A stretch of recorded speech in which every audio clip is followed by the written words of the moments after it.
오늘 설교 제목을 한번 따라해 주시기 바랍니다. 우연인가 섭리인가? 이 질문에 대한 여러분의 대답은 무엇인가요? 오늘 말씀을 다 들으시면서 여러분이 대답을 주님께 드릴 수 있을 것 같습니다. 작년 3월에 터진 코로나 덕분에 저도 집콕을 하면서 주말 연속극 하나를 본 일이 있습니다. 시청률이 그 당시에 35% 이상이나 되는 아주 인기 있는 주말 드라마였습니다. 회를 거듭할수록 스토리가 아주 더욱 흥미진진하게 진행이 되는데, 드라마 초기에는 저 사람이 왜 저기서 나오지? 저 장면이 왜 갑자기 뜬금없이 저기에 나오는 거야? 이해가 안 되는 그런 장면들이 좀 있었습니다. 그런데 나중에 가서 보니까 아하, 그때 그래서 저 사람이 거기 나왔었구나. 아하, 그래서 저 장면이 그때 살짝 지나갔었구나 하는 거를 나중에 알게 되면서 그게 재미가 더해졌습니다. 드라마 내내 주연도 나오고 조연도 나오고, 심지어 김밥집에 저 테이블에 몇 명이 앉아있는 그런 엑스트라까지도 나오지 않습니까? 그런데 그 중에 어느 누구도 우연히, 그야말로 아무의 허락도 없이 거기에 등장하는 사람은 한 사람도 없었습니다. 연출가의 그 지시에 의해서 다 그 시간에 그 자리에 앉아있는 것이지, 그렇지 않은 사람은 한 명도 없더라 하는 것입니다. 여러분, 드라마가 무엇입니까? 작가가 자신의 상상력을 동원해서 쓰는 게 드라마 아닙니까? 그런 드라마도 우연이 없고 다 의도가 있고, 그리고 계획에 따라서 진행되는 것일진데, 하물며 하나님께서 각본을 쓰시고 성령께서 연출하시는 여러분 개인의 삶, 그리고 각 나라의 흥망성쇠, 역사라고 하는 이 대하 드라마 속에는 얼마나 깊고 얼마나 오묘한 하나님의 섭리가 흐르고 있겠습니까? 과연 상상할 수 있겠습니까? 인생은 얼핏 보면 모든 게 우연처럼 보입니다. 그러나 깊이 들여다보면, 그리고 한참 시간이 흐른 다음에 이렇게 뒤를 돌아다보면 모든 것이 필연이었고, 그리고 그 배후에는 예외 없이 전능자의 손길, 전능자의 섭리가 있었음을 우리는 나중에서야 깨닫게 됩니다. 여러분, 여기서 멀지 않은 곳에 로드 아일랜드에 가면 주도가 있죠. 프라비던스입니다. 참, 이거 청교도들이 지은 이름이거든요. 1626년에 그 지역에 도착한 청교도들이 우리가 고향을 떠나서 정말 대서양을 지나 여기까지 오게 된 것 하나님의 섭리로다 해가지고 그 프라비던스라고 이름을 지었습니다. 이 프라비던스는 프로라는 말과 비디오라는 말이 합쳐진 말인데, 프로는 미리, 앞서 그런 뜻이고, 비디오, 이거는 우리가 잘 아는 비디오, 본다 그런 말입니다. 우리는 현재밖에는 못 보잖아요. 앞의 일을 우리는 못 봅니다. 그러나 저 위에 계시는 하나님께서는 우리가 못 보는 것까지 다 이렇게 보시는 거예요. 그래서 예수 그리스도 안에서 그의 자녀된 우리 성도들을 위해서 하나님께서 마치 내비게이션을 딱 보면 우리가 모르는 사고가 어디에 났는지, 또 어느 길이 트래픽이 심한지, 그거를 미리 이게 잘 알려주듯이, 그래서 가장 안전하고 가장 편안한 길로 인도해 주는 것처럼 우리 하나님께서 우리를 위해서 이렇게 섭리로 인도해 주시는 것입니다. 그러므로 현재 일어나는 모든 일은 하나님께서 미리 보시고 미리 아시고 허락하신 일이 일어나는 것이지, 하나님도 모르는 사이에 일어나는 그런 일은 하나도 없다 하는 것이 우리의 신앙의 고백입니다. 그렇다고 공감하시면 아멘 하십시다. 그렇습니다. 지난 주일에 우리는 요셉의 꿈을 살펴보면서 형식적으로는 요셉이 꾼 꿈이었지만 내용적으로는 하나님께서 요셉을 통하여 이루고자 하시는 하나님의 계획, 하나님의 꿈이었음을 우리는 알게 되었습니다. 요셉을 향한 하나님의 궁극적인 계획은 무엇일까요? 팔려온 소년을 당시 세계 최강대국 그리고 그 나라의 최고의 임금 앞에 세우는 일이었습니다. 그래서 하나님의 역사를 이제 이루어 가시는 그런 일이었습니다. 그 일을 위해서 하나님께서는 요셉을 이제 어느 집에 팔려가게 하셨는데 그 집이 하필이면 경호실장의 집이었습니다. 가정 총무로 성실하게 일하던 중에 요셉은 큰 어려움을 만나게 됩니다. 그 주인의 아내를 통해서 이제 이 덫에 걸리게 된 것입니다. 여러분, 그 스토리는 우리가 다 아는 내용이니까 다시 반복할 필요가 없을 것입니다. 결국에 이 여인은 요셉의 옷을 빼앗는 것까지는 성공했습니다. 그걸 증거로 이제 억울한 누명을 씌우지 않습니까? 그러나 요셉의 마음을 빼앗지는 못했고 더더욱이나 하나님을 향한 올곧은 요셉의 그 견고한 믿음을 앗아갈 수는 결코 없었던 것입니다.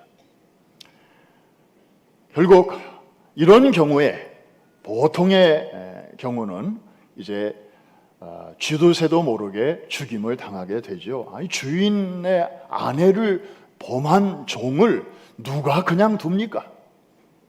무슨 인권이 있습니까? 무슨 변호사가 있습니까? 사형을 당해도 무방한 사건이었지만 어찌된 영문인지 이상한 일이 요셉에게 발생합니다. 어떤 일이 발생했는지 우리 39장 20절 같이 한번 읽어보겠습니다. 시작. 이에 요셉의 주인이 그를 잡아 옥에 가두니 그 옥은 왕의 죄수를 가두는 곳이었더라. 저 대목이 수상하다 이 말입니다.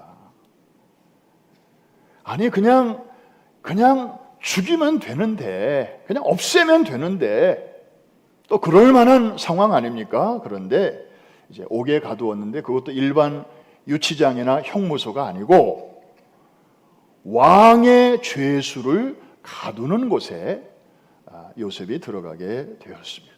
이게 하나님의 섭리입니다. 이게 우리가 그냥 이렇게 지나갈 수 있어요.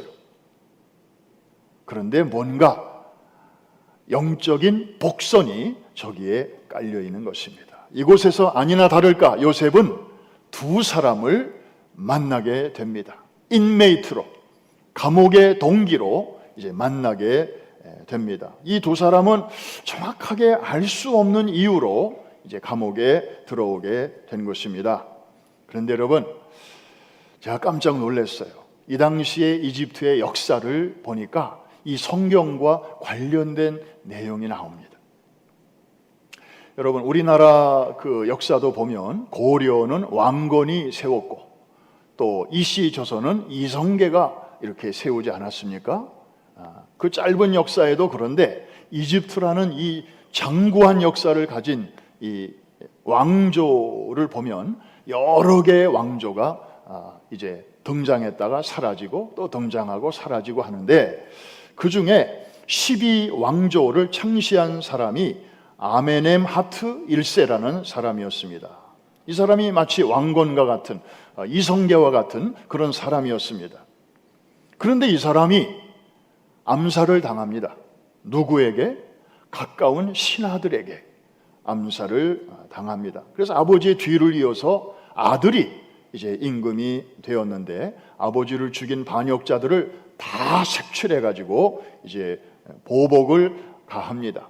그리고 나서는 가훈을 하나 세우는데 자기 자신 외에는 그 어느 누구도 믿지 말라.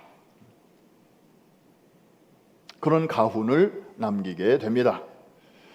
자, 요셉이 감옥에 있을 때는 바로 3대 왕인 아메넴하트 2세 때였습니다. 바로 이 시절에 왕이 먹는 음식을 담당하는 최고 책임자 두 사람이 이제 감옥에 들어오게 된 것이죠. 여러분, 우리나라 사극도 보면 그렇습니다만은 고대 근동 사회에서도 마찬가지였습니다. 왕을 암살하려는 무리들이 가장 자주 사용하는 방법이 독살이었습니다. 독살. 즉 왕이 먹는 음식에 독극물을 몰래 집어넣는 거죠. 우리나라도 보면 그래서 운수저 같은 거를 이렇게 미리 집어넣어 보지 않습니까? 그리고 믿을 만한 사람에게, 왕에게 그 수라상이 들어가기 전에 미리 맛을 다 보게 하는 것입니다. 그래서 누군가가 독을 집어넣었으면 그 신하가 먹고 죽는 것입니다. 그러므로 아무에게나 이 일을 맡기지 않았죠. 얼마 전에 그 왕조의 파운더가 가까운 사람들에게 암살을 당한 적이 있었기 때문에 그때는 아주 민감한 시기였습니다. 왕이 먹는 음식에 대해서 조금이라도 무슨 하자가 생기면 당장 잡아다가 옥에 가두는 그런 시기였습니다. 오늘 성경은 바로 그런 시기 속에서 되어진 일이었습니다. 그런데 여러분, 참 너무 묘하지 않습니까? 이 두 사람이 투옥된 사건은 요셉의 인생에서, 좀 더 정확히 말하면 요셉을 통하여 하나님이 전개해 나가시는 그 드라마 속에서 굉장히 중요한 터닝 포인트가 된다고 하는 사실입니다. 하나님은 요셉을 그 최강자 앞에 세우시려고 왕의 신하들도 지금 사용하고 계시고, 그리고 성경의 역사 바깥에서 일어나는 일반 역사와 일반 사건들까지도 지금 골고루 사용하고 계신 것입니다. 이런 분이 바로 우리의 하나님이십니다. 이해가 되시면 아멘 하십시다. 그런데 이 옥에 갇힌 두 관원이 같은 날 밤에 서로 다른 꿈을 꾸게 되지 않습니까? 비슷하게 보이는데 내용은 굉장히 다르고 결과는 왕창 달랐습니다. 술 맡은 관원장은 복직이 되었고 떡 맡은 관원장은 죽음을 당합니다. 꿈을 해석한 후에 요셉은 당부를 합니다. 당신이 곧 나가시게 될 텐데 저를 꼭 기억해 주십시오. 그때 아마 요셉이 불렀던 노래가 있었다면 날 잊지 말아라, 물망초 노래를 부르지 않았을까 생각이 됩니다. 자, 그 부탁을 받은 이 관원은 뭐라고 말했을까요? 하모 내가 왜 안 들어주겠어? 내가 어찌 이 부탁을 거절할 수 있겠어? 그것만이 아니라 내가 너의 뒤까지 다 봐줄 거야. 흔쾌히 대답을 했을 것입니다. 그런데 뜻하지 않은 결과가 그 이후에 생기고 맙니다. 창세기 40장 23절인데 저 규절은 창세기에서 가장 슬픈 규절 중에 하나일 것입니다. 우리 같이 한번 읽겠습니다. 술 맡은 관원장이 요셉을 기억하지 못하고 그를 잊었더라.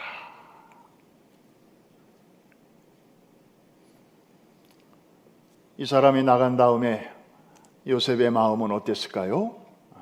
기대감에 부풀었을 것입니다. 빠르면 내일, 늦으면 이번 주말, 아주 늦어도 이번 달 안으로는 좋은 소식이 오지 않겠는가?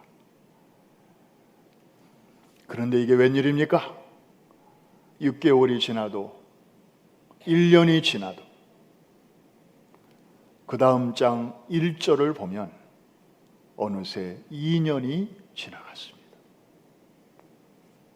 이 관원장은 2년 동안이나 요셉을 잊어버린 것입니다. 여러분, 요셉의 심정이 한번 되보십시오. 어떻겠습니까? 아마 마음이 무너져 내렸을 것입니다. 그 형무소의 차가운 가닥이 문제가 아니었을 것입니다. 철석같이 믿었는데 배신당한 그 마음에 부는 찬바람이야말로 그 어떤 것보다도 견디기 어려웠을 것입니다. 그런데 여러분, 여기서 잠깐 한번 생각해 보십시다. 역사에 만약이라는 게 없다고 하지만 만약 이 술 맡은 관원장이 자기가 약속한 그대로 나가자마자 책임 있는 관리를 찾아가서 여보시오, 지금 감옥에 억울하게 갇혀있는 요셉이라는 청년이 있어. 그 사람 빨리 좀 구해 주시오. 그 사람 정말 대단한 사람이요.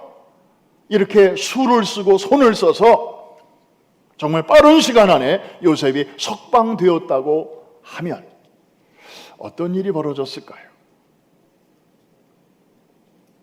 어떤 일이 벌어졌을까요? 그냥 한 번쯤 생각해 보는 것입니다. 아마도 요셉은 나오자마자 내가 더 이상 여기에 살 이유가 무엇인가? 형들에 의해서 팔려와 노예로 보냈던 이 땅. 성실하게 일했지만 다가온 대가는 억울한 누명을 씌운 이 땅. 내가 이 땅에 무슨 미련이 있겠는가? 늙으신 아버지가 기다리는 고향으로 나는 가련다. 여러분, 만일에 요셉이 그런 마음을 먹고 고향으로 돌아갔다면 하나님의 드라마, 하나님의 그 대하 드라마는 어떻게 되었을까요? 어릴 적에 요셉의 꿈을 통해서 하나님이 보여주신 그 하나님의 꿈 어떻게 되었을까요? 모르긴 몰라도 수포로 돌아갔거나 아니면 상당한 차질을 빚고 말았을 것입니다. 사랑하는 성도 여러분, 요셉은 인간적으로 버림받았습니다. 잊혀졌습니다. 그러나 분명한 사실은 그럼에도 불구하고 요셉의 생애는 하나님의 놀라운 계획 속에 여전히 들어있었습니다. 그 당시에는 요셉이 그것까지는 몰랐겠지만 어떤 의미에서 술 맡은 관원장이 그 정도 지위에까지 올라갔으면 머리도 비상하고 기억력도 대단할 텐데 어떻게 방금 전에 자기를 석방시켜주는데 결정적인 역할을 한 그 청년을 어떻게 2년 동안이나 새하얗게 잊어버릴 수가 있었겠습니까? 어떤 면에서는 하나님께서 그의 명석한 두뇌를, 그 잘 돌아가는 기억세포를 2년 동안 닫아 놓으셨을 수도 있습니다. 왜? 요셉에게 중요한 것을 깨닫게 하시려고. 요셉은 2년 동안 그 차가운 감방에 있으면서 이런 것들을 깨달았을 것입니다. 아하, 사람에게 기댈 일이 아니로구나. 아니, 보디발의 아내가 유혹할 때는 그렇게 하나님을 의식하면서 그 유혹을 잘 이겼던 요셉이 꿈을 해석해 준 다음에는 나 좀 잘 봐주시오. 나 좀 끌어내 주시오. 잘 부탁합니다. 사람에게 기댔던 요셉 아닙니까? 요셉의 흠을 우리가 잡을 데가 없습니다만은 굳이 잡는다면 그때 그거 하나입니다. 그런데 요셉은 철저하게 깨달았습니다. 아하, 사람은 은혜를 베푸는 존재가 아니로구나. 그리고 신뢰의 대상이 아니로구나. 진정으로 내가 기댈 언덕은 그분밖에 없구나. 비록 기대한 것보다 생각했던 것보다 2년이나 더 옥중 생활을 견뎌야만 했지만 결과적으로는 하나님께서 요셉을 2년 후에 끄집어 내시는데 그 방법이 기가 막힙니다. 여러분, 감옥에 갇힌 사람이 거기서 나오려면 대개는 탄원의 형식을 빌려옵니다. 탄원서를 제출합니다. 자기가 쓴 거 가지고도 안 되면 가족들과 친지들과 주위에 있는 사람들에게 도움을 받아서 탄원서를 이렇게 쌓아가지고 변호사를 통해서 이제 재판장에게 제출을 합니다. 그럼 재판장이 하나하나 이렇게 읽어보고 이 사람 좀 정상을 좀 참작해줘야 되겠구나. 그러면 몇 년을 감해줘야 되겠구나. 뭐 이렇게 판단을 하지 않습니까? 그런데요, 요셉이 석방된 것은 그런 시시한 방식이 아니었습니다. 비록 2년이라는 시간이 걸리긴 했지만 어느 날 바로가 꿈을 꾸는데 그 꿈을 해몽할 자가 없었는데 그 소식을 듣고 술 맡은 관원장이 요셉이 있었지. 그제서야 그를 기억해내고 왕에게 천거를 합니다. 그래서 왕의 특명에 의해서 다른 사람의 무슨 탄원이 아니고 최고 높은 권력자의 어명에 의해서 당당하게 요셉은 왕 앞에 세워지게 되었습니다. 할렐루야! 이게 하나님의 방법이었습니다.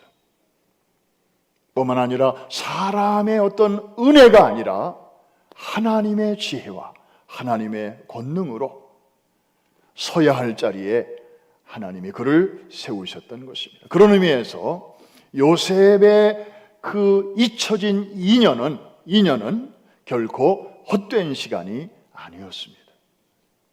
하나님이 여전히 일하시는 시간이었습니다. 이해가 되시면 아멘. 우리가 볼 때에는 낭비였습니다. 어떻게 이런 일이 있을 수 있나? 하나님이 살아계시다면 어떻게 나에게 이런 시련을 허락하실 수 있나? 우리는 별의별 생각을 다 할 수 있지만 지나고 보니 하나님이 여전히 일하셨던 시간이었습니다. 사랑하는 성도 여러분, 이제 시선을 우리에게로 한번 돌려봅니다. 코로나 팬데믹으로 인해서 지난 1년 6개월 우리가 통과했던 그 시간은 얼핏 보면 누가 뭐래도 재앙이었습니다. disaster. 오죽하면 시대 구분을 보통 BC와 AD로 나누지 않습니까? 똑같은 용어를 쓰지만 해석이 요즘은 달라졌습니다. BC는 원래 before Christ, 주님 오시기 전, 기원 전인데 요즘은 그거를 before Corona. 왜냐하면 코로나 이전과 이후가 너무 달라졌기 때문에 예수님 대신에 코로나가 들어갔습니다.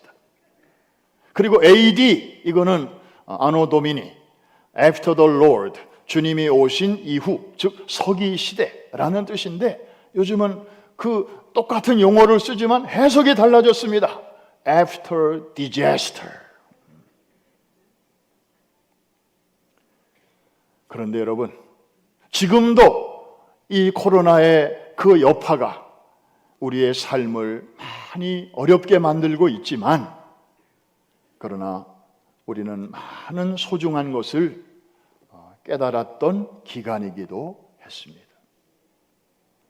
작년 3월 코로나가 터졌을 때 사단은 아마 이렇게 박수치며 좋아했을 것 같습니다. 봐라! 내가 이 코로나라고 하는 거 가지고 전 세계에 있는 모든 교회 문을 닫게 만들었다. 사실이었습니다. 3월 중순 이후 이 성전 텅 비었습니다.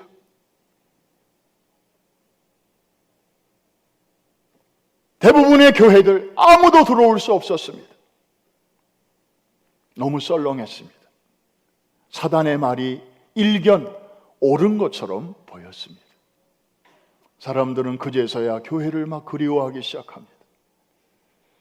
그때가 좋았는데, 지금은 그게 기적이 되었구나.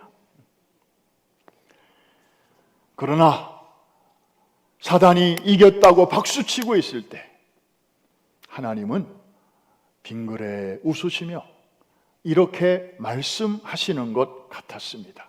좋아할 것 없어? 너 교회 문 닫았어?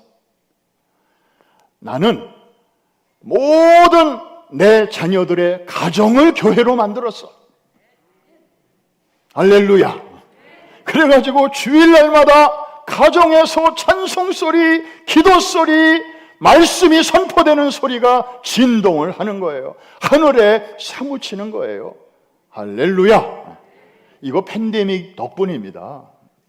팬데믹이 아니었으면 그전에도 우리 가정 예배 드립시다. 열심히 드리세요. 이거 이 재료 다 있습니다.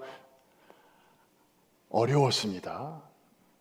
우리는 시간이 안 맞아요. 언어가 틀려요. 같이 부를 찬송도 없어요. 우리 모두의 고민이었습니다. 하나님은 드라마나 보고 영화나 보고 식구들끼리 밥이나 같이 먹고 잠이나 자고 그냥 정신없이 다니는 하숙집과 같은 우리의 가정들을 작은 예배당으로 바꾸어 주셨습니다. 하나님이 아니고서야 어떻게 그런 일을 하실 수가 있겠습니까? 그거만이 아닙니다. 팬데믹으로 인해서 많은 사람들이 생활에 어려움을 겪습니다. 경제적인 타격이 컸습니다. 직장도 못 나가고 가게 문도 못 열고 수입이 왕창 줄고 렌트비는 내야 되고 우와 어떡하나. 어려움이 밀려오는데 하나님은 참 놀라우신 일을 하셨습니다. 내가 어려워 보니까 주변을 돌아보게 하셨습니다. 내가 이렇게 힘든데 혹시 내 주변에 나보다 더 어려운 사람은 없나 하고 돌아보게 하셨어요. 저는 지금도 잊을 수가 없습니다. 우리 성도님 중에 몇몇 분이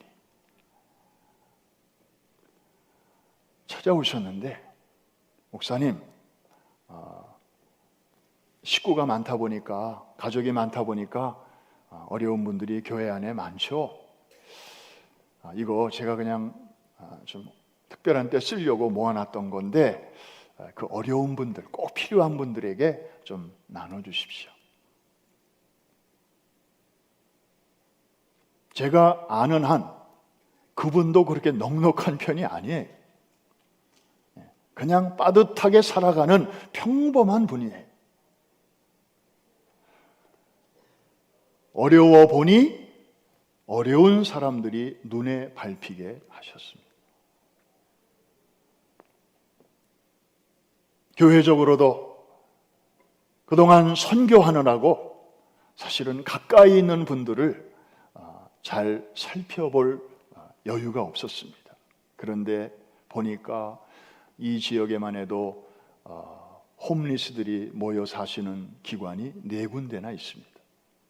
우리가 매년 사순절 기간에 다니엘 금식하면서 여러분들이 모아주신 그 정말 소중한 정성을 가지고 4군데 매년 이렇게 도와는 왔었습니다마는 우리도 이렇게 멀쩡한 사람들도 어려운데 그분들은 얼마나 더 어렵겠습니까?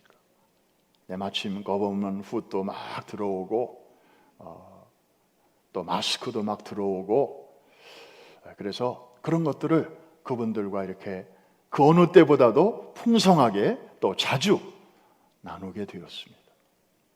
이것도 팬데믹이 가져다 주는 그런 은혜가 아닐 수가 없었습니다.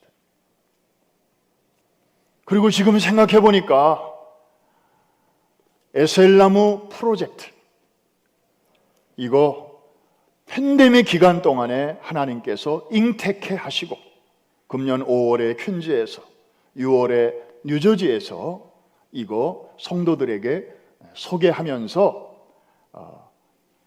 이 개념이 이제 세상에 탄생하게 되었습니다. 그래서 복음의 그늘을 각처에 만들게 하시고 414 윈도우를 서포트하는 그러한 새 시대의 또 꿈으로, 그래서 수직 선교와 수평 선교의 조화, 구심력과 원심력의 균형, 이걸 이루면서 414 윈도우라고 하는 세계적인 이 사명과 선교 비전이 우리 1세대들이 열심히 흔들다가 나중에 기력이 딸려서 땅에 떨어지는 그런 깃발이 아니라 주님 오시는 그날까지 그 다음 세대들이, 이전 세대들이 흔들었던 그 깃발을 이어서 부여잡고 계속해서 나아갈 수 있는 그 파운데이션을 하나님께서 이루어 주셨습니다. 할렐루야. 그런데 이 꿈과 비전이 멀쩡할 때 잉태되고 태어난 게 아니고 결국에는 이 팬데믹 기간 동안에 꿈을 꾸게 하시고 그리고 나누게 하셨습니다. 무엇보다도 감사한 것은 우리는 그동안 하나님이 축복해 주셨습니다, 하나님이 우리를 이렇게 도와주셨습니다 라고 간증을 할 때에는 대단한 게 있어야 간증 자격이 있는 줄로 알았습니다. 그래서 평범한 거는 나는 그런 건 명함도 못 내밀어요 하고 그냥 이렇게 감추고 수줍어했습니다. 그런데 이 팬데믹 기간을 통해서 지극히 평범한 것이, 지극히 평범한 일상이 사실은 큰 은혜였음을 깨닫게 해 주셨습니다. 말씀을 마칩니다. 우리가 믿기로는 선하신 하나님께서는 만물을 창조하시고 그거로 끝나시는 분이 아니라 그것들을 우연이나 운이나 재수에 내어 버려두지 아니하시고 오히려 자신의 거룩한 뜻에 따라 만드신 모든 만물을 그 손으로 붙드시고 그 뜻대로 운행하시고 주관하시는 분이신 줄로 믿습니다. 그러므로 우연, 운, 운명, 재수 이런 단어는 성도의 딕셔너리에서는 완전히 제거해 버리시기를 주의 이름으로 축복합니다. 그런 단어는 우리가 쓰는 게 아닙니다. 교회를 다니면서도 나도 모르게 그런 단어가 툭툭 튀어나올 수 있잖아요. 아유, 이번에 큰 축복을 받으셨다면서요. 아유, 운이 좋았어요. 그거는요, 하나님의 섭리를 신뢰하지 않는 표현입니다. 하나님이 딴 거는 도와주셨어도 이쪽은 아니에요. 바로 그런 뜻입니다. 여러분, 하나님의 능력을 제한하지 마시기를 주의 이름으로 축원합니다. 한번 따라합시다. 내 사전에는 운은 없다. 재수 없다. 재수 없다? 좀 표현이 그렇습니다만 이해하시죠? 하나 더 따라하십시다. 운명도 없다. 운명이라는 단어는 사주팔자 보는 데서나 쓰는 용어지. 우리 성도의 사전에는 이런 용어는 결코 어울리지 않는 줄로 믿습니다. 오히려 모든 것이 하나님의 은혜입니다. 하나님의 섭리죠. 내가 비록 다 지금은 이해할 수 없지만 이후에는 내가 알리라. 예수님께서 베드로에게 말씀하신 것처럼 내가 지금은 모를 수 있죠. 어떻게 다 압니까? 그러나 베드로에게도 말씀하셨어요. 내가 이후에는 알리라.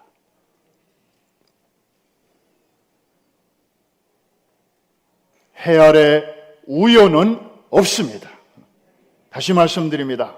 해 아래 우연은 없습니다. 오직 하나님의 섭리만 있을 뿐입니다. 여러분이 지금 통과하고 있는 이 길, 여러분이 지금 경험하고 있는 이 사건, 여러분의 마음을 지금 차지하고 있는 그 일, 왜 이런 일이 내게 생기고 있는지, 그 길의 끝은 무엇인지 우리가 아는 것도 있지만 모르는 것도 있을 것입니다. 질병이 찾아왔을 때도 그렇고 뜻하지 않은 어려움이 우리에게도 다가올 수 있잖아요. 그러나 여러분, 한 가지 꼭 기억하시기를 바랍니다. 로마서 8장 28절입니다. 우리 그 말씀 암송 다 하실 텐데 한번 큰 소리로 여러분의 신앙의 고백으로 같이 외치겠습니다. 시작. 우리가 알거니와 하나님을 사랑하는 자 곧 그의 뜻대로 부르심을 입은 자들에게는 모든 것이 합력하여 선을 이루느니라. 믿습니까? 저 모든 것 속에는 여러분의 머리로, 여러분의 지혜로 이해되고 깨달아지는 것도 있지만 아직 깨달아지지 않는 것도 있습니다. 도대체 이게 뭐지? 이게 아닌데, 내가 기대한 게 아닌데, 그런 것들도 저기 다 들어있습니다. 한 번 더 따라해 주십시오. 모든 것이 합력하여 선을 이루어 가시는 과정이요 재료인 줄로 믿습니다. 마지막 한 구절 같이 읽고 기도합니다. 로마서 11장 36절입니다. 정말 성경 전체를, 역사 전체를 한 절로 딱 보여주는 정말 마그나 카르타 같은 그런 아주 웅장한 말씀인데 하나님의 보좌가 중앙에 딱 있고 우리 같이 한번 읽겠습니다. 시작. 이는 만물이 주에게서 나오고 주로 말미암고 주에게로 돌아감이라. 그에게 영광이 세세에 있을지어다. 아멘. 저는 제가 이렇게 삼각형을 그립니다마는 이 삼각형을 섭리의 삼각형, 하나님의 통치의 삼각형이라고 저 나름대로 부릅니다. 이 만물은 보이는 것만이 아니라 보이지 않는 것까지 포함해서, 그러니까 all things, 모든 것입니다. 이것이 다 주에게서 나오고 주로 말미암다가 결국에는 주에게로 돌아갑니다. 여러분의 인생도 저 안에 들어있음을 믿으시면 아멘. 여러분의 가정과 사업과 범사도 저 안에 들어있다고 믿어지시는 분들만 아멘. 아유, 내 삶은 지금 되어지는 걸 보면 내 삶은 저 삼각형 바깥에 있는 것 같아요. 하나님이 전혀 나를 돌아보지 아니하시는 것 같아요. 그런 생각이 들 수 있습니다. 그러나 우리가 성경 말씀에 근거하여 우리가 믿거니와 만물이 여기서 예외는 없습니다. 만물이 주에게서 나오고 주로 말미암고 주에게로 돌아가니라. 하나님이 보고 계신 줄로 믿습니다. 하나님이 다 알고 계신 줄로 믿습니다. 하나님이 지금도 일하고 계신 줄로 믿습니다. 우리 개인도 그렇고 교회도 그렇고 두고 온 조국도 그렇고 지금 우리가 살고 있는 미국도 그렇고 우리가 기도하며 그리고 하나님을 신뢰하고 하나님께 무릎으로 나아가며 소돔과 고모라성 비록 의인 10사람이 없어서 무너지기는 했지만 적어도 우리가 살고 있는 이 세상 여러분이 있지 않습니까? 기도하는 여러분이 있지 않습니까? 깨어있는 여러분들이 있지 않습니까? 여러분들이 있는 한 하나님의 통치권 안에서 모든 것이 합력하여 선을 이루어 주실 줄로 믿습니다. 대한민국도 하나님이 선한 길로 인도해 주실 줄로 믿습니다. 지금 영적으로 도덕적으로 비틀거리는 미국도 제2의 청교도라 일컬어지는 코리안 아메리칸 크리스찬들, 우리와 우리의 자녀손들을 통해서 미국도 하나님이 새롭게 해 주실 줄로 믿습니다.